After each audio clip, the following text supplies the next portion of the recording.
This is GabNet, the Great American Broadcast Network, now in its 7th year. Talk like you've never heard it before.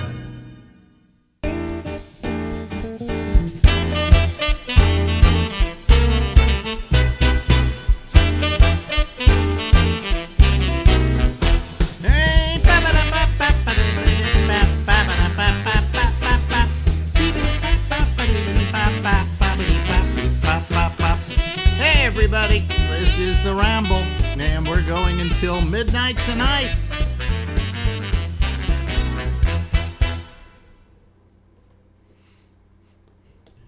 Ladies and gentlemen, that gentleman sipping on his coffee in California is a star of radio, television, movies, records. But you don't have a what do they call it when you win all those three things? You know, when you win an Emmy, an Academy Award. I have nothing. But anyway, records, God, man, I feel like Alan Sherman. But, anyway, I start a show, I start an interview, and my phone decides to ring, and of course it's from Farmingdale, New York, which means it's, I have to turn off my. What does that mean? It's from the island, so who would be calling you? I don't know. I have to turn off my phone, okay, and then I have to. Well, interesting you're doing that because I have Do Not Disturb here on my iPad, but my house phone hasn't rung in 2 days. But I'm expecting a call from the exterminator. I got to talk to him. Yeah. One of the lovely problems of home ownership. What once there's one, and there's another thing. It's like the Golden Gate Bridge. They finish painting it. They got to start all over again. What pests do you have that have to be exterminated? My girlfriend. Okay. Good night, folks. You know what I have? Yeah. I had a couple of rats under the house, so it's a very exciting story. But what's very weird, this house. I think I've told you this before. I don't really believe in hauntings and stuff, but I've always felt there's so many shows on TV and there's so many hauntings. If 1% of them are real, it's like UFOs, then they're out there. So this house, the original owner, shot himself in the head in my bedroom, way before I had the house, and some creepy stuff was going on in this house. And my daughter and my wife saw it more than I did because I was on the road, but. There was creepy stuff, and a lot of it could be written off to, the dogs barking, nothing. Well, it could be, mice or rats in the rafters. And then there's, houses move and change, and whatever. But there was a lot of creepy stuff. So I think the ghost is long gone. But the other day I go in my bathroom, and there's a million flies. It was like, what was that movie? Was it Long Island? What was that house? The Amityville Horrors. The Amityville Horrors, yeah. Yeah, but there was no way for them to get in the bathroom. And I was just killing them. I killed hundreds of flies. So maybe that has to do with the haunting. I don't know. So now they're coming for rats. Great story. I'm full of great stories. Great stories. Somebody killed themselves in your house before you bought it. Yeah, it's an odd story. I also think they filmed gay porn here.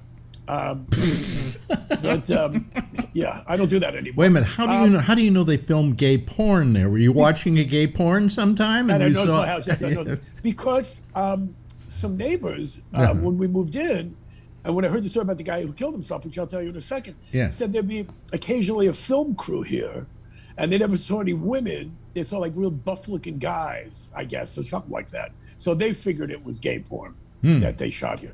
But anyway, so what happened was, because I talked to my neighbor about this, the guy that was living here, and I still get his mail occasionally. Back when they built this house, I don't know, in the late 60s, there was a doctor that lived here, and he had just, I think, broken up with his girlfriend or wife, and he had got laid off from his job at a hospital. So he was out of work.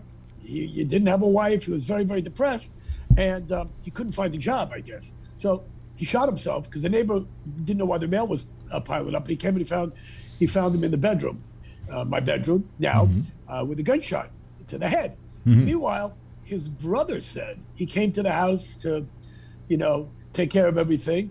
And on his message machine, there was a job. There was a call for the guy for a job. It's like a Twilight Zone episode. Right.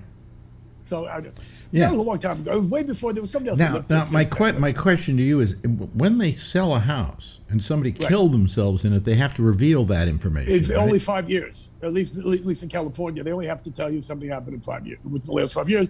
And this had happened a long time ago. Oh, okay. So nobody told us. Oh, so the guy that had the house before you didn't kill himself. No, I think it was the original owner of the second one back in the 70s, maybe even early 80s. Yeah, oh, 70s. okay. I went down to the 80s. Yeah. Okay. All right. Yeah. So now you wanted to talk about this book, I hear, right? What? No, I don't want to hear about their book. Well, why am I talking to you then? We just talked. Well, I mean, we're friends, and we like to talk to each other, and I figured I'd just give you a call, in spite of the fact all these messages keep coming up on the screen, folks. I'm sorry about that, but I just fixed it. Are those from your imaginary viewers? For my imaginary you're right. They are imaginary viewers. Well, whatever you got to do. Yeah, they're also my imaginary best friends. So that's great. Okay. Anyway. So where were we? Oh yeah, your book. Your book. You take the lead. Yes, you wanted to call me. Yeah, you don't want to talk to me unless you want to talk about the book. You don't want to just talk to your old pal Al, right? Well, what do you want to talk about? We already covered the dead guy. I'll talk about anything. Well, what about this book? You didn't tell me you were writing a book. Well, I think this is why I didn't tell you, because I didn't write the book. It says on the cover that I wrote the book. Okay. Your name is on the cover as an author. It says by Bobby Slayton and, I don't know, Tony Norman, Tall. who's a publisher in England who just coincidentally flew in today. We're having dinner this evening. Mm-hmm. But the guy that put out the book, Tony Norman, has an incredible, beautiful publishing company called Real Art Press. Yeah. They did some beautiful books. They did one, big coffee table books. They did one on Led Zeppelin. I think he had one that just came out about Queen. And my friend John Kish, who had, until he sold it to George Lucas, the biggest collection of black movie posters, from the beginning of time, from Mantan Moreland and Lena Horne and all the way up. Wow. It's a complete collection. Yeah, everything. Really rare stuff. So they did a coffee table book. That's how I met this publisher. Anyway, they did some really classy work. And he calls me up a few months ago and said, in conjunction with a gallery in Barcelona, they're doing a series of books about Jews. And one book is going to be a book on Jewish comedians. And it's not so much the history of comedy. It's a small book, and I didn't realize this till he only had so much room in the book. It's called A Small Book of Jewish Comedians. And so he shows me the list of some of the comedians, and I see on the list Phyllis Diller, not Jewish. Robin Williams, certainly not Jewish. Jonathan Winters. I go, don't you have a computer? Where? I go, I think you need my help here. You don't have Shecky Green on here. He had a lot of the usual suspects. He had, Jackie Mason and, Sid Caesar and Carl Reiner. Yeah. Even though there weren't stand-up comics, Don Rickles, but there were a lot of comics he didn't have. And I said, why don't I help you with the list? I think they could be considered. I think they could be considered comedians, but not comics. There's a difference. Right. Well, it's called the book on comedians. Yeah. He wanted Gilda Radner in there. She certainly was a sketch. She wasn't a stand-up. But she was a comedian. She was a comedian. She wasn't a comic. A comic stands up and tells jokes. A comedian can do skits and sketches. Can be improv. Well, this is a book of comics and comedians. It's a combination of the two. Yeah. But what he wanted was, and again, it was his book, he wanted four jokes for each of the comedians. I don't know why he picked four, but he wanted four. By the way, there's one in the mail coming to you this week. Do I have the ability to reject it if I don't want it? You can do whatever you want. You can regift, although I signed it to you. So if you can find somebody named Alex, maybe one of the people from Farmingdale. I wish you hadn't signed it to me. I'll tell you why. I found out by watching Pawn Stars that if you have a autograph, right, and it has to so and so, it's less valuable than if it's just the autograph. Well, I don't know how valuable this is with or without the autograph. So anyway, so I'm getting it to your wife too. Well, I'll put it right next to my autograph of John Lennon. Oh, that would be nice. Yeah. Anyway, so he wanted four jokes for each comedian, and there were a lot of comedians in that book that had to be in there that weren't known as joke guys. There was Steve Landesberg, who I actually had to. You can Google and go on the internet and find jokes from almost everybody, but a lot of them don't play in print. A lot of the quotes are not necessarily comedic quotes. It's sometimes a comic talking about politics or show business. He wanted jokes. So one guy that was kind of hard to find was Jerry Lewis, because Jerry Lewis had to be in there. Whether you're a Jerry Lewis fan or not, but there are no. I can't think of a joke Jerry Lewis told. Well, you know what? He did play Las Vegas a lot, so he would do jokes. Oh, he really? Would say, okay. Well, it's in the book. There's a few things, I don't think this joke is in the definition of a wrench where Jewish cowboys go. a wrench. But there were a lot of comics. Like, for example, there was, he only had so much room for so many comics. And for some reason, this wasn't my idea. He had 2 pages on Gary Shandling, who I love, 2 pages on Henny Youngman, and 2 pages on Rodney Dangerfield. And I said, well, if you would have just had 1 in there, we could have got more guys in there, like Robert Schimmel, Bob Saget, John Lovitz. There was a lot of people. Although there's another example. I looked up Bob Saget, a good friend, one of my favorite comics, but he wasn't a joke guy. Myron Cohen's not in there because he told stories. Steve Landesberg was hard to find. Well, it's Bob Saget. Bob Saget did stand up. No, he did stand up, but I couldn't find a lot of his jokes. In other words, there weren't like a line. My wife's so fat that. Right. Now, Henny Youngman, you had no problem. There was no problem. I mean, he's just one joke after another. And Rodney Dangerfield, there's no problem. Yeah. And I really wanted David Tell in there, even though a lot of people don't know him. He's one of my generation. He's has great lines, and he's in there. Gilbert Gottfried's in there. So, I was trying to pick guys that, we said, well, if I put this person in, I have to take out that person. I said, well, you could take out Gene Wilder, even though he's married to Gilda Radner. He was a comedic actor. He wasn't a comedian or a comic. Yeah. I had Ed Wynn in there because Ed Wynn, started out in vaudeville and did. Oh, did yeah, comedy. and Ed Wynn had one-liners. Yeah, but it was hard to even find one-liners for him. I wish that I would have. Yeah, I put in Brad Garrett, of course, Jerry Seinfeld. Audience, raise your hand. How many people know who Ed Wynn was? When time passes and these comedians get forgotten, and especially current generations who never lived in those times don't even know who Ed Wynn is. People forgot me the day after I did Norm Crosby's Comedy Shop in 1979. So I know how we feel. Every time I think of Ed Wynn, I just think of that Twilight Zone episode with the pitch for the Angels. But, he goes way back. And he was also in, what was the one about the Jewish girl in the attic? Anne Frank? Anne Frank, the Diary of Anne Frank. I think he was in that. Oh, was he? Yeah, played like an uncle or something. Oh, I don't remember. But, so anyway, there were a lot of people in there that, that when I proofread the book, and I didn't really proofread it, but anyway, there's a big introduction by me. So the book originally said, and I made no money off the book, so there's no reason to talk to you really about this, but the original cover of the book was edited Tony Norman, the publisher, with it's an introduction by Bobby Slayton, but I guess Tony was being very magnanimous and decided I did so much work on the book, he would put me down also as the author. So there's why I never told you about my book. Okay, because it really isn't your book, but you researched it. That's what you did. I did the research on it. Yeah. I wish there was a few more comics that I would have gotten in there. Like I said, I forgot. I don't know how I forgot because he's a good friend of mine. We did shows together. Robert Schimmel. I mean, Lewis Black is in there. Buddy Hackett's in there. There's, I'd say there's a good 10 comics. But again, it's not a comprehensive encyclopedia of like jokes. How many comics are in there? That's a good question. I don't even know. Yeah. Maybe 30, 40. Yeah.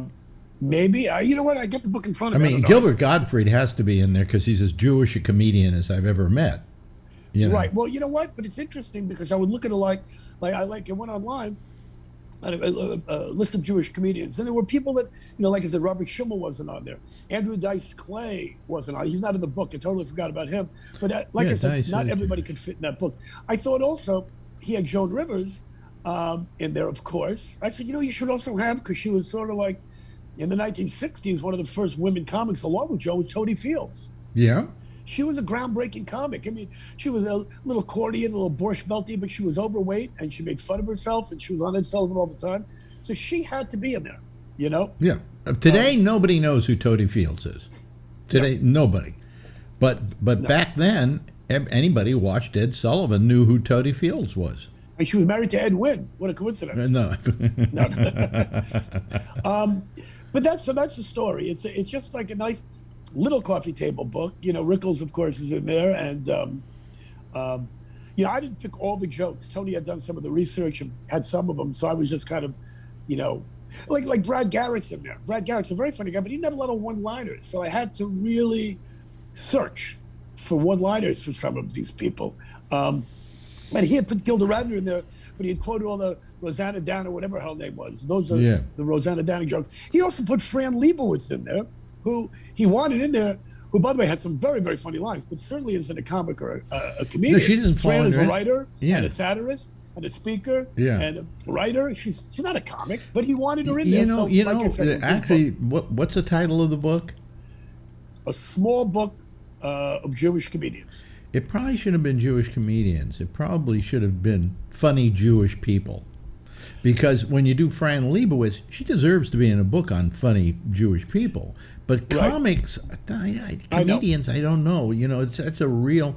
I mean, and I watch her, and every time she's in an interview, I laugh. Oh, she's very, very funny. And then you saw that thing she did. Remember, what is the Martin Scorsese thing? Remember what it was? Yeah, they did like a five-parter or something like that. Yeah, and you saw it, didn't you? Yeah. It was brilliant, and Scorsese didn't stop laughing, and I thought it was so entertaining. I swear that I know her from somewhere. That in my career, I have come across her or been in a room with her. You live in New York. She's a real New York animal. You know, you probably saw her in a restaurant or something. This may have been when I was first here in New York that I came into contact with Fran Lebowitz, but I don't remember. Of course, I don't remember a lot of things. I don't. A lot of We're things. getting old. No, well, of course. We're getting old, Alex. We don't remember a lot of things. I don't remember what I had for lunch 5 minutes ago. You know. Right. Elaine Boozler, I had to put in there. You know, and as I was going through as I kept sending Tony a list, wait, one more, and he goes, "Well, if I put that person, didn't have to drop this person, because the book only had so many pages." I didn't realize when you write a book, unless you go to a larger grid and add more pages and add more bigger cost you more money. It's a much more expensive book. So you had a certain amount of pages that I had to work with, and I couldn't get everybody in there.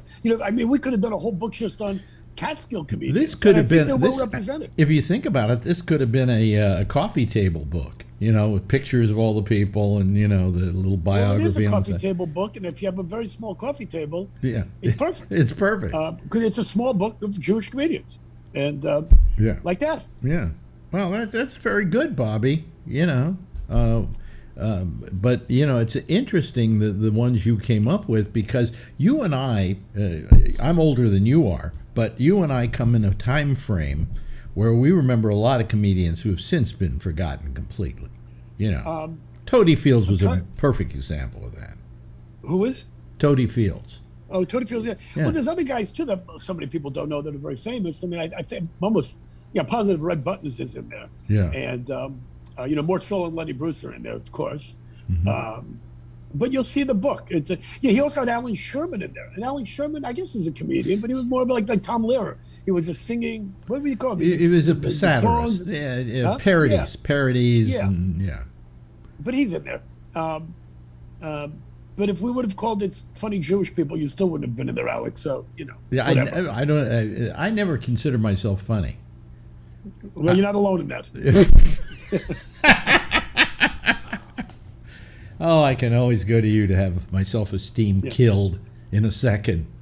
Well, you're like Bud Abbott. A lot of people didn't think he was funny, but he was really the funnier of the two, if you want to say and analyze it. Well, actually, people don't understand this, I always bring this up, that when people see a team, the straight man is usually the better of the two, because he has to set up the funny one. Right. And so Bud Abbott had to have spot-on timing. Oh, he's magnificent. You don't really realize. Costello didn't need to have the timing. Right. All he needed to do was go. Right. Well, they were both very That's funny. my impression. Beautiful. That's my impression of Lou Costello seeing Frankenstein's monster. Oh, that's my favorite movie. Shit. Yeah. Yeah, it's my favorite movie, and it's always funny. When I was a kid growing up, I mean, there was a Quentin Tarantino interview a year or two ago. I mean, you talk about a walking encyclopedia. I think he said that was one of his favorite films. One of his favorite films of all time, because as a kid, well, you realize it now, when they're blending horror with comedy. I mean, people have, of course, done that since, even if you look at the West Scream or whatever. There's a million movies where they put a little comedy in there. But that was really when the monsters all and played it straight, and it was a magnificent film. When you're a little kid, it's scary and funny. Yeah. And that was the only movie I could think of, except maybe for March of the Wooden Soldiers or Wizard of Oz, but that was funny and scary. When I was a kid, that was one of my favorite films. Oh my God. Okay. I liked Abbott and Costello when I was a kid. When I grew up, I became more sophisticated, and they weren't as funny to me anymore. Yeah, I find some of their stuff very funny, but I don't really watch them like I used to. I'll tell you who I never. I wonder if these guys made your book. Did the Marx Brothers make your book? Well, that's what's interesting. Groucho's in there, of course, but I said you have to put the Marx Brothers in, and you really need to put the Three Stooges in. That's what I was going to say. The three of them were Jewish. Yeah, and you need to put the Ritz Brothers, who nobody knows. Right. But so what Tony did, and it was brilliant, I thought, was the book opens up. Like I said, you get a copy of the next week or two. There's a picture of the Marx Brothers, the three Marx Brothers. I know there was more. You don't want to go if you put Zeppo and Gummo, but so there were actually the Marx Brothers. There were the five Marx Brothers, actually. Right. There's Zeppo and Gummo. Yeah. So there was the Ritz Brothers, the Marx Brothers, the Three Stooges, and then my friend John Kish, who's a photographer who also wrote that book, compiled that book of black movie posters, has a nice shot of three of me. So the three Bobby Slaytons, and before my introduction. Wow. So yeah, it was very well done. But again, if you're going to quote people, what are you going to put for the Three Stooges? Yeah. I mean, they didn't say anything that could be. There were no one-liners, but that's great that he opened the book with three of those. Well, these were people that, even though they weren't stand-up comedians, in other words, they weren't one guy getting on stage. Right. Okay, they were definitely comedians. I mean, they did their act in vaudeville. They did their act on stages. So that qualifies them for this book. Well, what's interesting too is the pictures of the Marx Brothers, Ritz Brothers, and the Stooges. They were all brothers. I mean, I think the picture doesn't have Curl. No, Larry Fine, of course, wasn't a brother. Yeah. But they have Shem and I think the picture is Shem, not Curly, but whatever. But anyway, I'll tell you something. I was going to I just thought of one. How about did Burns and Allen? But you couldn't do Allen. You had to do Burns. No, George Burns, I'm pretty sure is in there. Yeah. Okay. I'm almost positive George Burns is in there. Yeah. How about Nichols and May? Were they Jewish? Yeah. No. I looked. Really? No. They weren't. Oh. Woody Allen's in there. Of course, he had to be in there. Carl Reiner's in there. I mean, it's a great book. But if you see, you look at this. Like I said, there's a couple of dozen. Actually, I think you probably could have saved money if you had just done a book on Gentile comedians. Right. Well, you could have done black comedians. Well, it seems. Why do you think it is that Jews were drawn to comedy as a profession? As a profession, I don't know. I mean, they were. I don't know why. Is it the same reason why blacks are drawn towards basketball, for instance? That it was the one avenue open to them to make money. Right. Well, that's probably why Jews did it, and then black people as well. When you're brought up in poverty, Right. I think this has nothing to do with anything. But Jon Stewart, who's in the book, always had one of my favorite lines, and I don't want to misquote the joke, but how similar blacks and Jews are. Black people have the blues, the Jews complain. It's the same thing. We just never thought about putting it to music. Yeah, exactly. That to me is one of the great lines of all time. Yeah. Anyway, John's in there, and like I said, Louis Black is in there. My contemporaries. I couldn't get them all in there. A lot of people. I didn't get Carol Leifer in there. A lot of people don't know Carol, but been a brilliant. Well, Carol Leifer, if you watch credits on TV shows, she's like, for instance, an executive producer on Be Positive now on CBS. She does a lot of stuff for Chuck Lorre. She was kind of a producer and writer at Seinfeld. And she did the first season or two, she did a bunch of seasons. Curb Your Enthusiasm. When I did Curb last year, and Larry David's in the book. Of course, Richard Lewis is in the book. Yeah. I couldn't get Jeff Garlin in the book. Yeah, like I said, if you really wanted a comprehensive encyclopedia of comedy, there could have been another. You're not going to be the favorite of a lot of comedians out there because you're going to go out to some gig and they'll say, "Why wasn't I in the book?" Well, I'm not really going out to any gigs anymore. I'm pretty much retired, so I don't really give a shit. Can you still do your act, do you think? Or would you have to go out and work a couple of gigs? I did it last week at the Brea Improv. I had 100 people came out. But a lot of them came to see me. Because I asked Bubbles this question, about being able to do your act after a long time and not doing it. He said the first couple of gigs were hell for him. Every gig I've ever seen him do has been hell. For everybody. No, like I said, I did it last week. Is Bubbles in the book? Wait a minute, Bubbles isn't Jewish. He's not Jewish. No, and Feldman's not in the book. It's the only people who were. I had to really pick and choose, and I went with the most famous or the most important. And like you said, people don't know Ed Wynn or Tony Fields, or at least a dozen of the people that are in that book. I put Jack Carter, I think's in the book, and I don't know.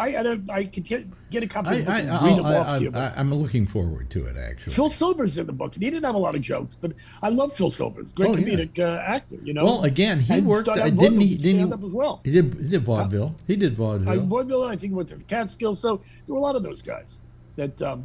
Sid Caesar didn't have a lot of one-liners. In fact, didn't Silvers do burlesque as well? I think so. Yeah. There was a difference between burlesque and vaudeville. Vaudeville, you had a variety of acts. You come on after a juggler. Right. In burlesque, there were these skits between the women taking their clothes off. Right, exactly. Yeah. Or dance or whatever they were doing. But, like I said, there's a lot of people that certainly didn't get in there. Like I said, if we did just on the Catskills, I picked a nice group of people to represent that era. And then, whoever I thought I could remember who was important. And like I said, I put Myron Cohen in there because I couldn't find any jokes for him. Barely found him for Steve Landesberg. I had to sit and watch Merv Griffin shows. I never found Myron Cohen funny. I didn't either, but he was before my time. So what he was? It was like, it was always kind of like, here's what's funny about Jewish people. You know? And it was just, it just hit me wrong. I just didn't feel comfortable with his comedy.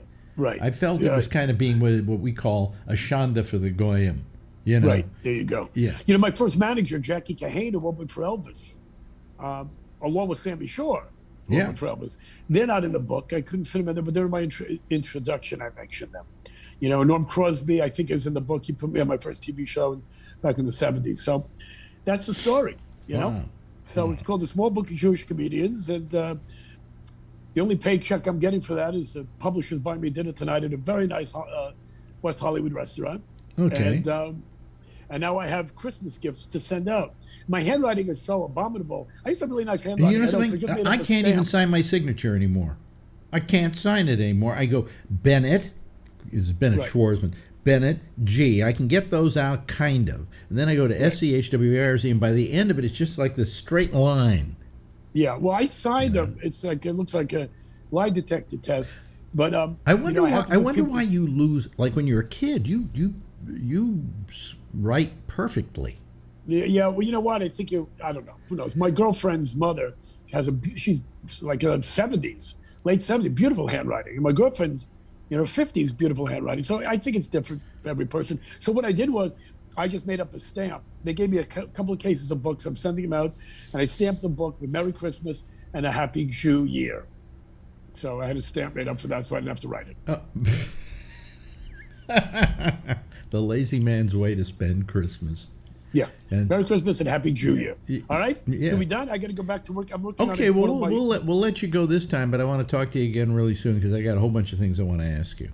All right. Well, as soon as somebody kills himself in my house again, or I find out, when it gets haunted again, I'll call you. I'm threatening. You have things to ask me. I don't know what you possibly have to ask me. You haven't asked me before, but okay. Well, what I was going to ask you today was when I thought about your life. We're going over here, but when we're talking about your life, I wanted to bring up the fact that you probably can.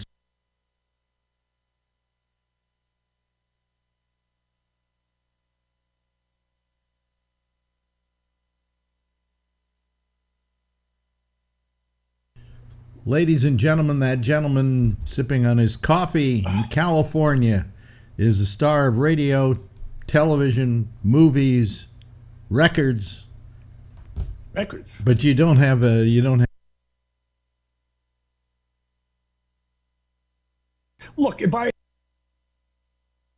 if I had to go, if I was on the road somewhere and I was sitting in the bar and Taylor Swift came up to me and said, Bobby Slayton, I'm your biggest fan. I have to sleep with you. Yeah, I'd have to do it. And I don't think I'd tell my girlfriend, but you see, I'd feel so guilty about that I'd be nicer to my girlfriend. Well, if I didn't fuck Taylor Swift, then I'd go back and want to strangle my girlfriend because I had a great opportunity. Either way, it's a lose-lose proposition. I don't know whose it's not going to happen. I don't know whose joke this was. All good. I don't know whose joke this was, but my wife and I have a deal. We have kind of our get out of jail free list, and she had to name a guy that she wanted to have sex with, and I named then I could name a woman that I wanted to have sex with, and we could have it, and it would be okay. And so she picked, and there was some, I don't know, George Clooney, and so I picked the babysitter. Who knows jump that is? That's very funny. I don't know whose joke it is. Anyway, hey, listen, let's do this again in a couple of weeks. I love talking to you. Well, you know what? When you get the book, you can call. There's not really anything to talk about. Okay, I'll call you in a couple. I'll give you a thing. Couple of weeks. We'll do this again, and we'll have looked at the book, and I can tell you how much I love it. By the way, I when you called me the first few times to do this, I told you I had a doctor appointment. I got exterminated coming. I'm doing that. Usually I have nothing to do. Nothing that, maybe plant a few plants or eat breakfast. Yeah. Well, I just figured you'd had a real busy life, and it's gone from playing gigs to getting exterminators to come over and kill rats. It's fine. I love this. Working out, hanging out. I don't want to ever do anything again. I've done enough. Stick around after we're through here, Bobby. That's Bobby Slayton, ladies and gentlemen. He's appearing absolutely nowhere. All right, I gotta go. I'm hungry. I gotta go make breakfast. This is GabNet, the Great American Broadcast Network, now in its 7th year. Talk like you've never heard it before. And that was Bobby. Yes, sir. That was Bobby Slayton. Oh boy, we're a little out of sync again. I never can figure this one out because I'm not out of sync. Oh well. Anyway, I give up on it. I give up on the whole deal with the technology and the whole thing. I've spent my life in the middle of technology, and I give up on it now. See, if I go over to the Zoom panel, if I go over here, which would be a slightly different thing, you'll see that I'm in sync. I guess. Yeah. I'm more in sync than I was the other way. Anyway, I don't know. I give up. Anyway, there's only one person waiting to come on here. And if this is all we got, while I like him a lot, but if it's all we got, then I'm going to sign off early tonight. No, here comes Jeff Stein. Okay, let me see. Let's. It's only me. Yeah, I don't know. I'm in sync now. Yeah, I'm in sync. Yeah. You're in sync. Yeah. Anyway, no. What happened? I never quite figure it out. Something happens here with the video.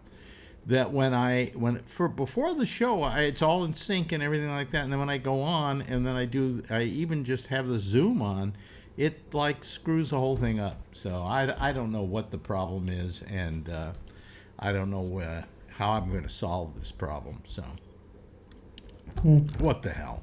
Hello, everybody. How are you tonight? Good. Yeah. By the way, during that interview with Bobby, I hit something by accident. I don't know what. It was this wire, and I picked this wire up, and it's not even attached to anything. And for some reason, I must have hit some other thing here or something, and it took Bobby's interview off. So I then had to go back to start Bobby's interview and then move to the place where we were. So if that's what you saw, that's what you saw. But it was in the last 2 minutes of the interview, so no big deal. Okay. But I thought I would just mention that. Also, I think if you want to see it, I'm probably going to post it all by itself at some point here. And you know what I also didn't do because I was all panicked about everything? I didn't turn my lights on. So now you can all see me and I look really good. Okay. Anyway. So how are you guys doing? Anything special going on? Okay. What? Yeah. I just loved Bobby. He was great. Oh, Bobby's terrific. Bobby's the best. Yeah, and also it's just an interesting area because I'm like one of those people who know a little bit more than most people. I can't remember it, but I used to go to the Bush Belt when I was a kid. Yeah, Tyson Acosta, who is the only guy in our chat room tonight. Well, no, now there are two. All right. So anyway, he writes that Bud Abbott was the greatest straight man who ever lived. Yeah, but, And I'm sorry, Tysons, but you're wrong. yeah. The greatest straight man, and it's acknowledged by most everybody in comedy, was George Burns. He was the perfect straight man. And that's all he was with Gracie, was a straight man. Yeah. So Tysons, you're wrong. And then somebody said, along with Margaret Dumont, she really wasn't a straight man or straight woman. She was just simply the butt of jokes, Tysons. So you're wrong on 2 counts tonight, Tysons. So I just thought I'd mention that. Since you never call the show, and I can't tell you this directly. Is anybody else going to call tonight? Is this it? Is this what it's all about? You know? Last night when Phil was on, you had a lot of people. I was busy and I watched the show, and I'm glad I didn't come on it. Boy, what a pain in the ass he's becoming. Well, I mean, he just takes the opposite of everything. I'm just kidding. No, you shouldn't be kidding. He's negative man. It's like if the right is this way, the left is this way, then he's going to take the exact opposite position. Only with politics, though. Huh? Only with politics. Yeah, but right? that's everything here. Yeah, And guns. Come on. You know, I mean, Crazy with the he's guns. wrong on just about everything. You know, and then he sent me a thing today, the discussion about what was going on with that thing in Kenosha, Wisconsin, and he sent me a thing, a video from the I don't know, some insurance company that insures people who have guns. Yeah. And they're USCCA. yeah, USCCA, and their take on it. And I'm going, I don't. Of course, they're going to not have the take that you're going. It's going to justify anything Phil has to say, you know. Don't send me stuff like that. Otherwise, I'll send you endless clips from MSNBC till you can't stand it any longer, Phil. You know. So There you go. okay. Well, anyway, listen. If by the 30-minute point on the show, what's that? What's that? You see that? Ed Wynn, Yeah. the perfect fool, they used to call him. Yeah. I thought that was your high school picture. No. Stop it. Stop it. If I don't get a few more people here by 11:30, I'm going to call the show short. So I'll just let you know that right now. Is Jack still in the hospital? No, Jack is out of the hospital and will be doing a show tonight. Terrific. Yeah. You know, I always have a problem to get in on his show. Well, you have to use Skype. I do. Do you know Skype? Do you know how to use Skype? Yeah. It's simple. Really. I mean, it's not something that I'm favored about, but I got it on. Well, Zoom is probably the easiest because all you have to do is click on a link and you're there. You know, where with Skype, you got to type in the name. I think we use Gabnet Live for his show. And that gets you onto Skype, calling the Skype number. But first, you got to have Skype installed, and you know all of that. So Yeah, maybe that's. I don't know, but Yeah. you know, it's very disturbing to me that we're not getting any callers. It really is, and I don't know why. And I just, you know, I mean, I'm beginning to wonder if I should just go down to one night a week for this. Yeah. You know, and do my Monday show, which I absolutely love. This week was an exceptionally good show. If you haven't heard it, go back and listen to it, folks.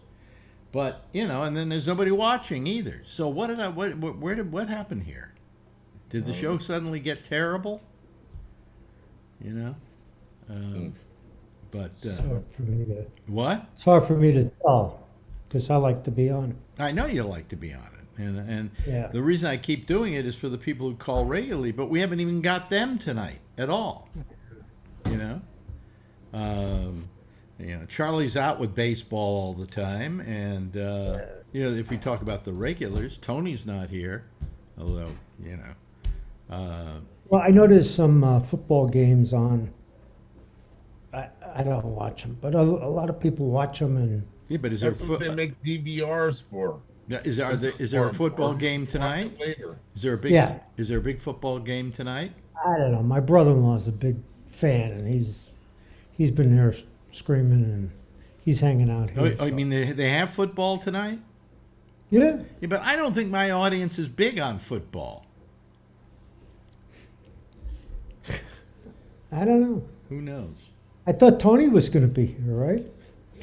Well, I mean, Yes. it just this is the worst it's ever been tonight. I'm not saying you guys are the worst. I'm saying this is the worst so far as attendance is concerned that we've had. Yep. I think in the history of the show. Really? Yeah. And I just don't know what's gone wrong here. I mean, the number of people that watch it has gone down. I mean, it's almost as though maybe it's just the whole podcast internet thing, because I think maybe people are tired of it. I'll tell you, I used to love the idea of the internet. And I used to love the idea of being able to broadcast on the internet, because I always felt that broadcasting was the broadcast licenses were owned by big companies. And if you didn't get a job with one of those big companies, you didn't have a radio program. And when the internet came along, I saw something that I always wanted to see happen, and that was the democratizing of broadcasting. Yeah. It destroyed it. A democratizing of broadcasting. And I figured if it came along, then everybody would be able to do a show. People who want to do radio programs would be able to do radio programs, or what we now call podcasting, and it would all be wonderful. But what happened instead was that once it became popular, the big companies got involved. And now they're the ones that have the biggest podcast, because they spend all this money advertising their podcasts. Like, for instance, CBS has a whole bunch of podcasts, so they go on CBS and advertise their podcasts. And so people like me, we're being shunted to the side because of this undemocratizing of the internet. Podcasting is, I think, a terrible, terrible thing. And I think what it's done is it's allowed a lot of people, a lot of the companies to come in, take advantage of it, and push the little guys out. So the Latin Grammys are on in Las Vegas. That's where everybody's at. That's where our entire audience is. Yeah. At the Latin Well, Grammys. I think one of the things that maybe is necessary these days is to advertise on what you're doing. Yeah, but I can't advertise. I don't have the money to advertise. Hi Kevin. Thanks for saving my ass. I mean, I don't have the money to advertise this. No, by the internet you can, can't you? What do you mean? How? You got to pay for it. You see, you can send an email to 100 people I'm going to send an email to 100 people. at the same time. Yeah. But what's that going to do? I'm going to get 100 people? I don't know. No, I'll probably get one person out of those 100. I mean, if there was a way, for instance, on Facebook, that I could send a message to all my Facebook viewers, listeners, people, all the 5,000 that are registered at Alex Bennett's Facebook page, maybe I could generate callers and generate whatever, but you can't do that. You can maybe do 10 at a time, and it's a pain in the ass. It's an absolute pain in the ass.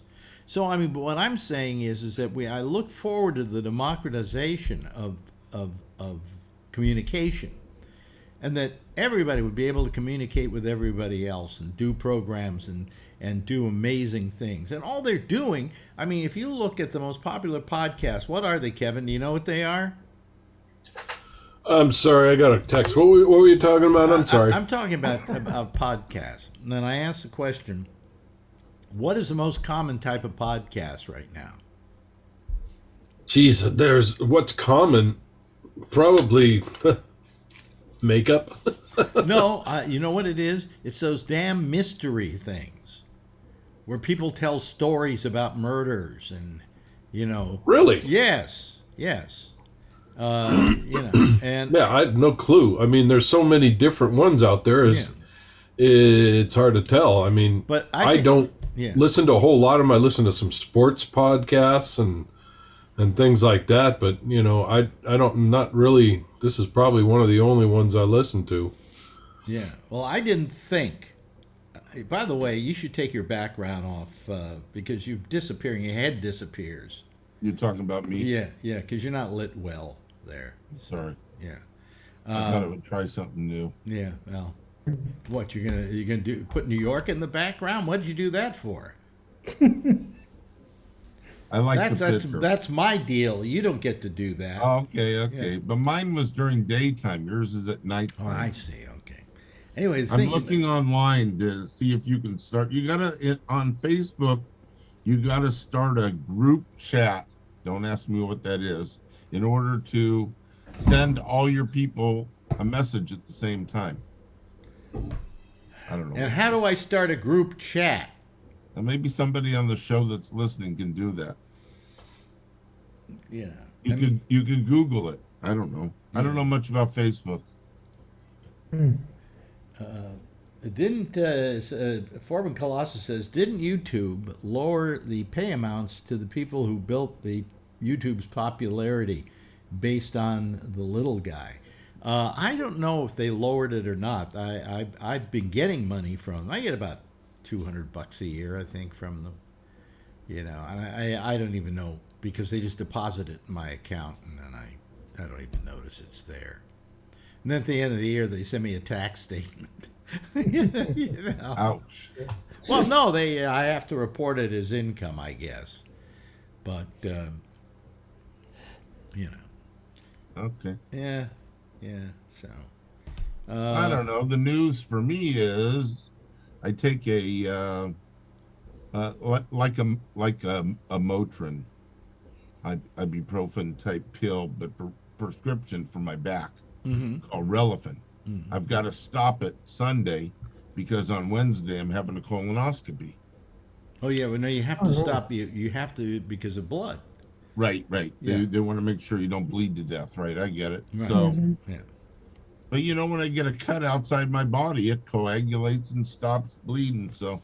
Yeah, but if stop you all kinds of stuff. Well, but it probably they don't like to take the chance. Okay, and I don't want to I take was the told chance when I got my eyes done. Yeah. And at least that's the last thing I remember. I remember they've told me in other times too. They told me no ibuprofen or aspirin 10 days before the operation. Right, non-steroidal anti-inflammatories is the name of all those things. Right. Yep. Yeah. And they told don't me 10 days, and then I talked to the gastroenterologist and said I'll be, limping around like a crow with a broken leg. What are you having? What kind of operation are you having? No operation, just the colonoscopy. Oh, colonoscopy. Oh, okay. Yeah. No, they're going to take me off the. He says you need to be off it 3 days is fine. Okay. Yeah, I think when I did it, they told me the same thing. Because it really is a quality of life issue for me. And then, and then being an anxious person, I'm like, okay, what are they going to find? I'm not having any problems. It's just a routine every 10-year thing. So they're going to find polyps in there. They're going to be cancer. Who knows? Well, how old are you now? 62. And you got one 10 years ago? Yes. And at that time, there were no polyps, right? One little polyp, biopsied, no problem. Usually what they say is if they even find anything, you should do it again in 3 years to 5 years. Yeah, the gastroenterologist said see you in 10. Okay, well, if that's what he said, then, Yeah. Because I asked my doctor when he did, oh, God, my door's open. Hold on a second. If I don't close this door and she hears me, I'm, but I closed it and it opened up. There are ghosts in this house. Okay, anyway, where was I? Okay, so anyway. Talking about... where were we? What were we talking about? Oh, yeah. My gastroenterologist told me, I said to him, Well, I said, now, how long, if you remove that polyp, and let's say tomorrow one grows and it becomes cancerous or whatever, how long is it before it gets dangerous? And he said, if I cleaned everything out and I didn't find anything in there, he said it'd be 10 years before anything serious would happen. Right. Yeah. That's they're very slow growing, but Yes. they're dangerous. They're deadly. Sure. And usually when they remove polyps and they go in for a colonoscopy, my understanding from the doctor is that it takes about 10 years for new polyps to grow back. Yeah, that's exactly. Why they try and clean them out. No, you can grow polyps within a 3-year period, but they're small. They're not. They're non-cancerous or whatever. Right. All right. Well, I'm not too overly concerned. Yeah. It is. It's just a routine test, and so I would rather do it. I think I'm beginning to understand why nobody listens to this program or calls it. I don't know. Last year it was all medical about you. Well, So because I was this- going through medical things. I know. Well, it's okay. I I didn't mind talking about it. I don't talk about medical stuff all the I time. will tell you what happened to me last night. See this?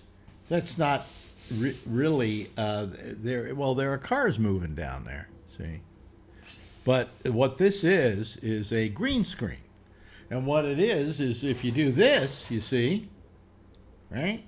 Oh, I just ruined the magic, didn't I?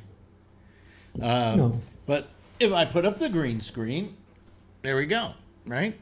I'm glad you explained that to me. I know you weren't explaining it to me. No. But Anything that's green, if I place something else on there, it puts it in back of me, okay? Anything. Right. If I wore a green shirt right now, my head would just be floating, all right? that's kind of cool. Yeah. So anyway, last night I'm running around here, and or maybe it was the night before, and I literally stubbed my toe on the green screen because it comes in this. It's in this big roll-up case, okay. And I didn't think anything of it. I think it was today. Yeah, I think it was today. I woke up, and my toe was hurting me, and what happened was, by stubbing my toe, I chipped off part of my toenail. I've done Literally that. ripped it off. Oh, Yep. that can hurt. Oh yeah. I mean, I can't wear shoes or anything, so I'm having trouble walking around today. So, see, that's why we don't have listeners. Exactly that kind of discussion. Here, let me grab this here. I have one item. Why don't that you I show saw us that the other toe? day. Maybe more people will be interested. And No, I'm kidding. if anybody wants me to, over there also is all my blood workup. If you want me to read it to you. I got this item. It was in the news, and I thought I would pass it along to the rest of you and see what you thought. This is good news for us, by the way, here on the program. The judge in a defamation lawsuit in Connecticut, that's your state, Jeff, Wow. against Alex Jones over the radio and online video talk show host false comments claiming the 2012 Sandy Hook Elementary School shooting in Newtown, Connecticut was a hoax, has ruled that Jones is liable for damages in the case. Connecticut Superior Court Judge Barbara Bellas found Jones in default for failing to produce documents ordered to be turned over to the plaintiffs' parents and children killed in the shootings. The documents were centered around if and how Jones, an InfoWars operation, profited from spreading lies about Sandy Hook and other shootings. Jones was also recently found liable in Texas from shootings, also due to the failure to comply with the court's orders. Jones's attorneys have claimed that they adequately complied with the order, but the judges have ruled otherwise in both Connecticut and Texas cases. Jury trials are scheduled for next year to determine what damages Jones will have to pay in addition to court costs. They found him liable in Texas, huh? Yep. Yeah, really. That's even more stunning. That's right. Doesn't he do his show out of Texas? Where's InfoWars. Yeah.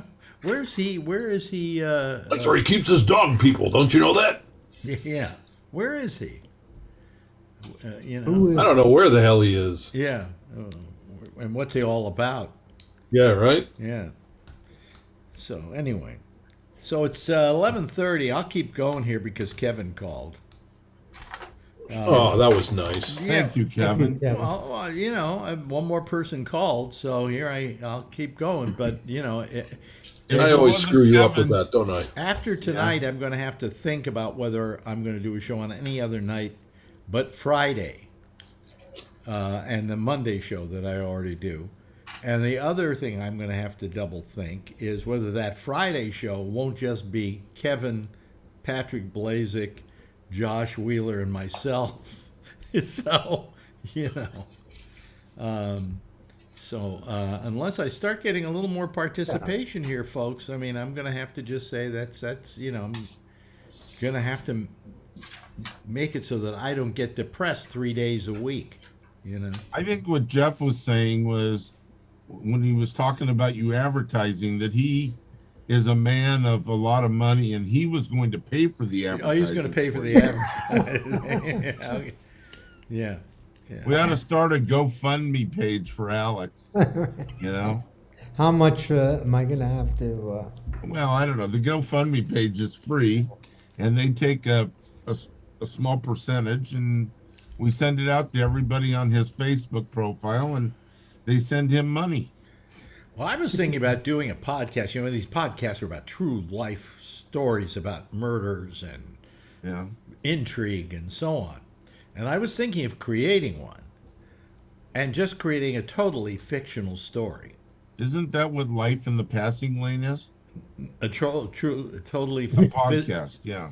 No, what are you saying? That's a totally fictional story? Oh, I thought, yeah, I'm sorry, I missed that.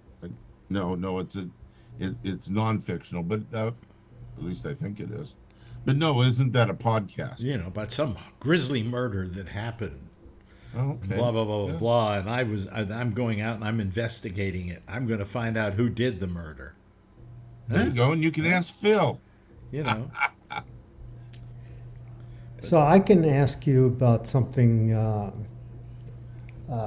coming in the future, Alex. Did you get a call from your wife about going to visit you? what? Huh? I knew this. Did you get a call from your wife to say that My wife, Miss Marjorie. Yeah. and Pam are coming to your house? No.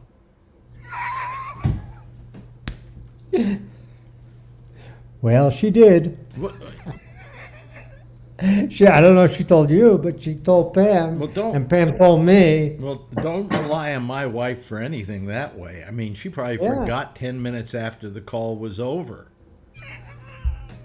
I will ask her tomorrow. When are you coming Yeah. in? I don't know. They don't tell me that. Oh, you I mean just show up. our That's wives normal. are like conspiring to have us all get together, Yeah. but they're not telling us when. They had never told us. Did she tell you when? Did Pam Something after Thanksgiving. After Thanksgiving. Okay, Right. I fine. think that. Yeah. Hello, Brian. Hello. Hello. Notice the great turnout? Yeah, I was driving frantically trying to get home before you killed the show. We had a dinner. They did some restructuring in my company, so my boss is now a bigger boss, and she's so we had a little going. Wait a away minute, your party. boss is now a bigger boss, but she's still your boss. No, there's going to be a new boss. Yeah. Same as the old boss? And There's a the song old like boss. that. Hey, that's did I mention that before? The old CSI is back. You know, the CSI Vegas, Yes. Grissom and stuff. Yeah, I love that. I love the original one. Here's the thing I don't get, okay? They call it CSI Vegas. Mhm. Originally, they just called it CSI, and it took place in Las Vegas. Right. So why don't they just call it like Original CSI? Yeah, I don't know. You know? That's the only one I liked. And so I like it again. It's good if you've been watching. Oh, they were getting down to like CSI Amarillo, CSI Fresno, Harlem. Yeah. CSI really. Harlem. Yeah. Well, the funny thing is, CSI is just about in every police department everywhere. It's just you don't see it on TV. Yeah. No, you have a CSI is a department in the, just like department, and everything else. Yeah, I've been we got Netflix. I've had the Netflix bug, so I've been watching a bunch of documentaries and I've been watching some car stuff, long series stuff, and we've been watching Cobra Kai, the kids and I. So yeah. So well, you know what's back now? Tiger King. Oh yeah, I haven't seen that. I don't understand how it can be back. He's in jail. Yeah. He's been in jail since the last one ended. Yeah, I saw two of them interviewed on TMZ. Like one couple. I don't even know who they are because I didn't watch it yet. But yeah. Did you watch the original? No, I haven't seen anything yet. You know what it was? They had the guy, the couple, and they were taking away his lions and tigers and stuff like that. Yeah. Because I guess somebody called and they said that they were mistreating them, and then they went and researched everything after they were taking the animals away and found out that he didn't. So they won the suit and they're getting the animals back or some crazy stuff like that. Well, what do you do with the animals in the meantime? No idea. That's a huge market in Texas. There's a guy who built my friends built a couple cars for this guy, really, really rich, and he deals with exotic animals in Texas. Got giraffes and a whole bunch of animals. Yeah. But anyway, so they're doing another one of these Tiger King, and I'm going, well, what are they going to do? I mean, it makes no sense at all. Plus, I mean, I guess they figure, hey, they did well the first time, they may as well do another one. But, I sometimes I wish when they do these series, they would just do one run and that's it, And don't do anything, please don't do one that my wife likes. Because if she did I tell you about the time she started binge watching this Turkish soap opera? Turkish drama? Yeah. Turkish telenovela. And she watched 67 episodes, and then I pointed out to her that if she wanted to finish it, it was 167 episodes. And she finally gave up on it. Tiffany watches those Korean dramas nonstop. Oh, really? 1 in the morning in bed, I'm trying to sleep, she still watches this stuff. Well, does she like Korean stuff? Yeah, they have like drama after drama after drama, so she watches all. Well, she's not Korean. She finds out about one good one and just watches nonstop. If she's not Korean, she's Vietnamese, right? Vietnamese, right? Yeah. Because if you're Korean, Squid Game. Oh yeah, we watched that. Yeah, that's good. Yeah, but now they're gonna have another season, and it was good, like you said. It was good as one season, and now they want to do another season. And it's like they did a whole complete thing. Now they're going to drag it out, I think. So. Well, a good show, if you get a chance, go over. Do you have Hulu? Yes. Go to Hulu, watch Dope Sick. Dope Sick? Yeah, it's 8 episodes. Depressing as hell. Oh, nice. But it's with Michael Keaton, and it's all about the whole OxyContin thing and the Sackler family. And how they were selling this drug to America and literally created one of the worst drug epidemics we've had in this country. Mm-hmm. And but they do it as a drama, and it's very good. It's very, very good. Yeah, I'll have to watch that when I'm drinking one night. Get the friends. And also, I mean, I was talking about the fact that podcasting has become a big just drag on the market. There's just too much of it, And I think the other thing is all these binge watch things. I mean, you go over to Netflix. I told Marjorie, I said, why don't we subscribe to Netflix? She said, well, I watch a lot of things over there. And they're like these horrible, 16-part dramas that she gets hooked on. Mm-hmm. And I said, there's really, if you look at this, not a hell of a lot on Netflix. You know, I actually think that for money, dollar for dollar, the best money you can spend is Disney Plus. You know, Disney Plus is very good. Do you have any of these, Jeff? You have Netflix? You have Netflix? No. You don't subscribe to Netflix? Nope. What? Well, Netflix. I mean, I have it on the system, but I think you got to pay for each one that you use. Oh. So I normally pass on it. That's only in Connecticut. I subscribe Everywhere to. else, Could it's be. an Get $8 this. per subscription. I subscribe to Netflix. Then through Disney Plus, I subscribe to Disney Plus, ESPN Plus, and Hulu. Okay? And then I subscribe through my cable company. I get, of course, HBO Max and Showtime and Stars and Epix. Okay? And then I also subscribed, because I was getting half off, so it comes out to $4 a month, Paramount Plus, because I like the Star Trek stuff. The new one just started. And also the fact that I can watch CBS Sunday Morning on there while CBS Sunday Morning is on and get the show without commercials. You know. So, I mean, those are the what else is, do I have anything else? Yeah, that's about it. Yeah. But I got them all. Brian is probably the only person on the show that's not old enough for a colonoscopy. I do the yearly thing. The Yeah, the little yearly channel. what? You stick your finger up your ass? What? What do you do yearly? Oh, they have the little paper, and you do that, shit on that, and then you have the little thing, and you gotta dip it in there, and then you gotta put it in one package, put the foam around it, put it in another package, another envelope with the hazard sticker. Oh, you mean that little Duty in a box? You mean Yeah. you mean that poop in a box company, Cologuard? Yeah, no, it's not color, but it's through Kaiser, because I don't have any of that in my history. My history is like heart stuff. That's so. fine, but after 50 you should Eventually, you'll have to do it. Yeah, after 50, no, I do the yearly. I do the yearly thing. No, but that's Yeah, what but we're that's talking about the colonoscopy where you got to clean out and they run a Yeah, scope no, I up don't. your ass. And then you're good for 10 years. No, I just do the yearly.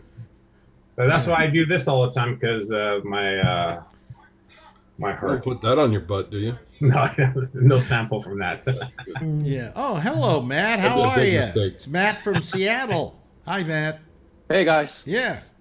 Alex, I heard your beacon of help, and I'm here to save you. Okay, thank you. I Yeah, appreciate it's 43 after, so you got 10 minutes. Yeah. it. Yeah. I was trying to figure out how to call the program, and I figured if I get in the last 15 minutes, I don't have to talk much. No. But Alex, the funny thing is, it's like when you said you had cancer, but you already, you were going in for your cancer treatment, right? You already Yeah. knew you're fine. You're just going through treatment. Remember how many people thought you were like on death's bed, and like you had hundreds of people that said, "Oh, sorry to hear. Hope you're doing well," but then nobody of those listened to the show at all. Yeah, right. Well, they probably thought I died of Maybe colon, you just say that I'm very prostate ill. cancer. These are my last shows. Yeah. Good Well, My that's shows are numbered. And Today then as well, if you looked at your post about Bobby Slayton, I was just looking at there, and you got all these people. Oh, Bobby's going to be on. I got to watch that. And nobody came on. Yeah, and hardly anybody was watching it. Yeah, You know and what? Then, and then this one guy says that what is the Podcast Addict app? Some guy said he watches us on the Podcast Addict app, and the Ramble is over 560 viewers, but On I don't see any of 'em. Podcast Addict? Yeah, that's where he watches it, and he says there's over 560 people watching it all the time or listening to it. And I've never heard you even mention that one. I've never heard of it. Well, I've heard of Podcast Addict, but I never ever put in to have my show on Podcast Addict. Current subscriber number on it is to the Ramble is 560. Oh, that's subscriber numbers. That's not how many people are listening. Well, subscriber numbers to the Ramble, I guess. So Well, I've got maybe they subscribe to Don't Listen. I don't know. I've got like almost 2,000 people subscribing to the YouTube. But wait a Yeah, minute. Hold on a second. We're Podcast Addict. Let me see here. Yeah, that's what I'm looking at. Podcast. Oh, So we're all Addict. googling it right now at the same Tell time. them tell them these are your last shows. You're at you're at death's bed, and everybody will watch it. Podcast Addict. Addict. I got. Do I need to here. clean my attic? Podcast. So the Ramble Addict. doesn't say anything. Okay. Podcast. Jesus Christ, McCarthy's been going on forever on here. Oh, who? What do you mean, McCarthy? Kevin McCarthy. Oh, is He's he? screaming and yelling for the last half hour or so, maybe longer. Let me We see got here. Alex Bennett, Life in the Passing Lane. Who are they? Yeah, here's Podcast Addict. Let me see here. Search podcast. Alex Bennett. Let me see Yeah, here. yeah. Search your name and Alex you'll see. Bennett. Okay. There we go. Oh, wait a minute. Hold on a second. Alex. There we go. Okay. Now okay. Boom. Okay. It's not doing it. It's not doing the search. The Ramble? Where is it? 47 results. 47. I can't even. You can't even get it to come up. I don't find an Oh, app there for we it. go. There we go. Alex Bennett's Ramble video. Alex Bennett's Ramble. Gee, I must have put myself up for this at one point. I just never, you know. But 575 people, I think, are subscribed to it, if I'm not mistaken. But up comes the socks that I buy. What is this? Let's see here. It doesn't say how many people are listening to it right now. Well, you can't tell because these are shows. Once I post the shows, Yeah. they show up there. September 8th, 2020. Then it has 575 people listening to it. Sounds like. Wait a minute, 2020? Why isn't it done any more recent than that? I don't know. It says September 2020, September 4th, 2020, September 2nd. You know, but you know, this thing goes up every night. They should be getting it. Well, anyway, enough of that. But you know, I mean, I just wonder. Don't you think it's just diluted? I mean, the podcast has just diluted the whole broadcasting, right? Because now everybody does it, and you can't tell any good. There's no measurement for anything that's good out there, right? Well, I mean, the thing is that Anybody with a microphone. if I knew how to publicize it, I could probably do pretty well, but I don't know how to.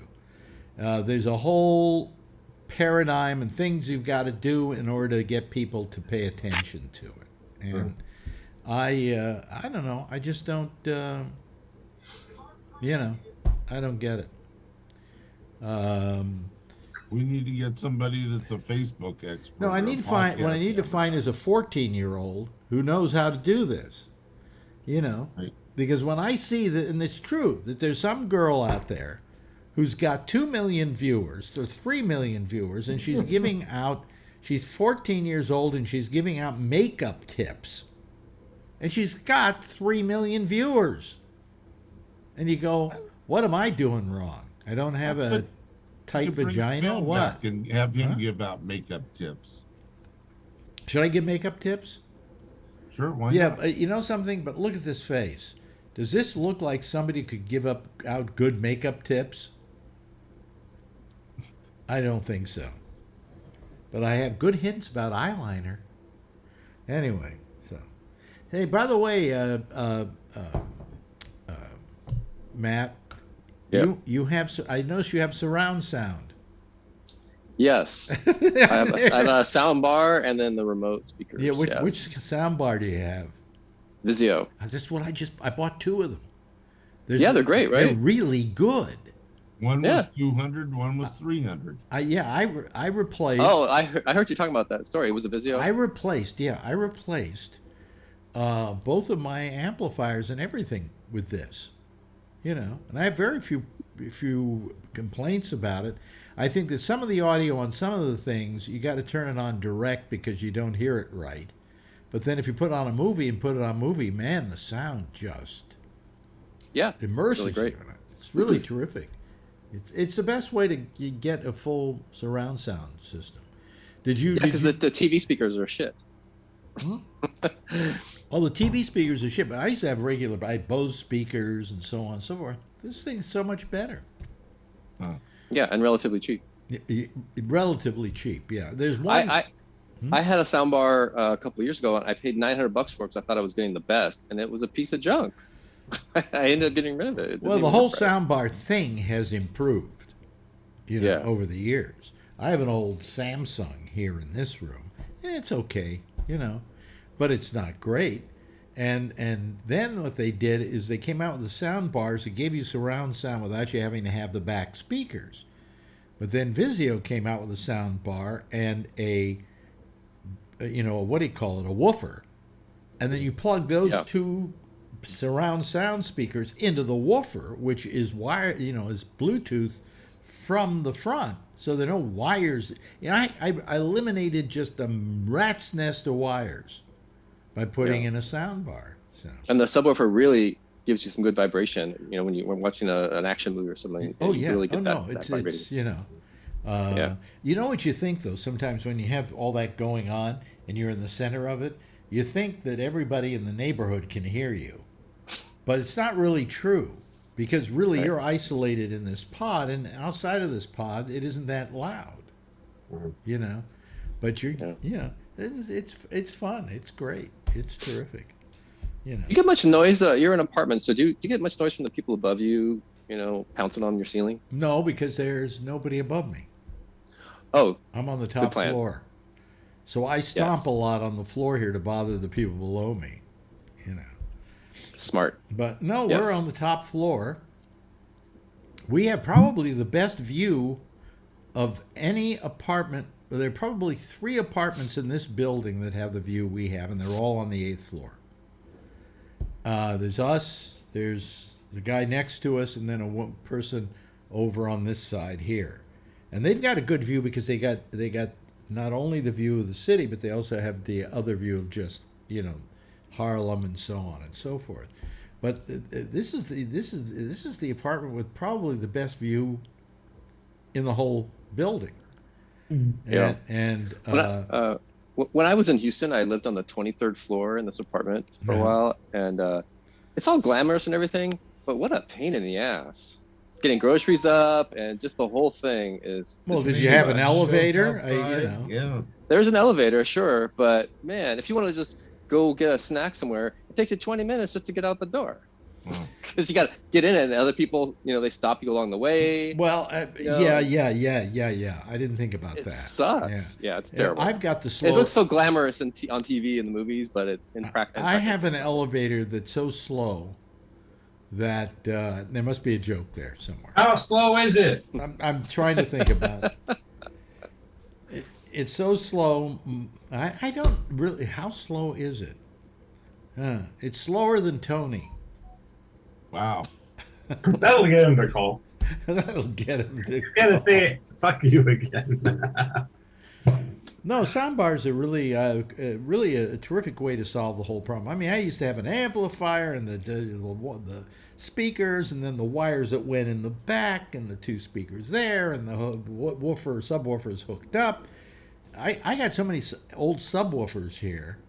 I think I'm going to throw them all out. Let me ask you this: am I the only one that watches movies in the dark? Probably. I don't. Really? I don't. No. It makes it feel like a theater. Yeah, but see, here's the difference. In a theater, the light is hitting the screen and then bouncing back onto you. On TV, the light is coming from the TV set to you, and it's a different kind of light. And so now you've gone and spoiled it for me. Yeah, you're better. Didn't your mom always tell you don't watch TV in the dark? Right. If you want to watch it kind of in the dark, put some lights behind the screen and light those up. Oh, I do. I have a light strip back there. Yeah. Yeah, and that will make it easier on your eyes, all the way around. Right. Right. But that's the main way. I just, I always like to keep I keep the lights on. I mean, the lights are kind of dimmed because Marjorie doesn't like them there's a light in the bedroom, but it's a not strong light. And no, how many? Anybody here watch in the dark? No. No. Okay. Don't knock it till you try it. Huh? Well, no. Don't knock it till you try it. Yes, Jeff. I used to work in a place in Manhattan, Yeah. and they processed films. Yeah. And this is when on 5 o'clock, whatever the 5 o'clock news, they used to process the film because they used to take big old pictures of anything. This is before the internet and cell phones and all of that crap. But they had to actually process the film. And they would reprocess the film, and then they would bring it back to ABC or NBC or whoever that was, and show it at 5:30. But the whole process of processing the film was done completely in the black. And all these guys work blind. Well, no, actually, they don't work completely in the dark. In dark rooms, we used to call them. You had a red light. Yeah. Supplying you with light, so you could see things and so on. But but you couldn't have any light. That's the way things got developed in those days. Yeah. Yeah. Look, there's us. Hey, you're in the bizarro world. You're watching yourself watching yourself. Yes. Oh, yeah. And don't you look good with your screen there? I thought you were going to point at a TV screen. There was going to be some TV show on, and then I would get thumped by YouTube for stealing video from networks. Right. But here go the lights back on. Okay. What do you do for lights? See what I do for lights. You can't see it in here if I do it, but you can hear it. Echo, turn off office, and then all the lights go out. Did the light change slightly here? Yeah. Echo, turn on office. See? I have the same thing with the Google, but it uses something called Wemo. Do you use the Wemo switches? I don't know. No. But anyways, it kind of works like half the time. It usually responds and says, "I don't know what you want." So, Well, I can turn on the light in the bedroom when Marjorie's sleeping right now and drive her nuts. Yeah. But no, I love Echo, and Marjorie loves it too. She just thinks it's terrific. Echo, turn on pantry. We use the word Echo because a lot of people use Alexa, and we decided not to use Alexa because if Marjorie said, "Hey Alex," all the lights would go on in the apartment. Hey Alex, turn me on. Then they would turn on. Yeah, exactly. When Marjorie screams that out. Hey, listen, as dismal as this started out, I thank Jeff and Alan for being here and saving my ass.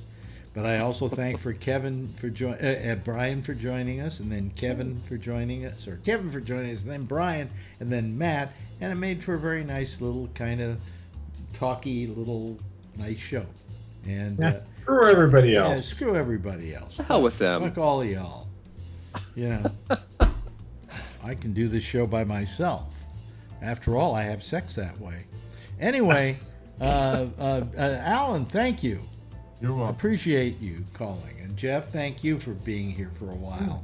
And then Kevin just saying, "Hey, I really want to help my pal Al. Thank you." And then of course there was Brian, who was breaking all traffic rules just to get home so he could keep me from turning the show off. Thank you. You're always a good friend, Brian. Good. And of course Matt, who also likewise did the same thing. And I love having you here. Anyway, everybody, give a big wave goodbye. I'll give a big wave goodbye at you. And then when I come back, watch, folks, I'll be out of sync. Okay, there we are. Well, it's not that bad. Anyway, let me just get rid of these people. If I get rid of them, then I'll get more in sync. Okay, because once Zoom is not working anymore, I should get more into sync. Come on. I'm waiting to see if I get into sync at any point here. It's slowly happening. It's slowly happening. Yeah. Slowly I get to be in sync. Anyway, that's it. Hey, listen, Jack Bishop's back on tonight after being in the hospital for a couple of days. But he's well, he's good, he's raring to go. He missed all of you, so stick around for him. In the meantime, I'm Alex Bennett. We'll see you tomorrow night, 10:30, same time, same station in life. And by the way, if you see her, tell her I love her. And by the way, please get vaccinated. And if you don't, wear a mask. Do yourself a favor and everybody else. Good night, everybody. Bye.